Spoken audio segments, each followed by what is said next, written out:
السلام علیکم میرے پاکستانیوں، جیسا کہ آپ لوگ جانتے ہیں کہ کچھ دن قبل کچھ غیر ملکی لڑکیوں کو ہمارے نائب وزیر اعظم اسحاق ڈار کے نواسے نے پاکستان بلایا۔ پاکستان بلانے کے بعد ان کو پہلے تو زیادتی کا نشانہ بنایا، ان کے ساتھ ظلم کیے، شیشے کے کانچ کی جو بوتلیں توڑ کر ان کو ٹارچر کیا، ان کو زخمی کیا۔ اس کے بعد ان کو اغوا کر کے تاوان مانگا۔ پاکستان کی جو بچی کچی عزت تھی وہ پوری دنیا میں نیلام کر دی۔ گرین پاسپورٹ کی تھوڑی سی عزت بھی نہیں چھوڑی ان لوگوں نے۔ اس کے ساتھ $1,00,000 جو ہے نا ان سے تاوان مانگتے ہیں، اور وہ تاوان نہیں لیتے۔ یہ غیر ملکی لڑکیاں تھیں، اس وجہ سے بازیاب کرا دیا گیا۔ اگر یہ ہوتی کوئی پاکستانی لڑکیاں تو آج ان کی لاشوں کے علاوہ کچھ نہیں ملتا اور کسی قسم کا کوئی کیس نہیں ہوتا۔ کیس تو ابھی بھی کچھ بھی نہیں بننے والا۔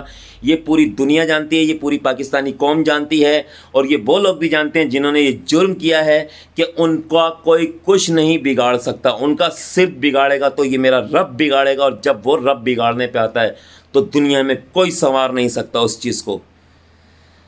کیا نظام چل رہا ہے میرے ملک کا، کیا عزت چھوڑی ہے میرے ملک پاکستان کی۔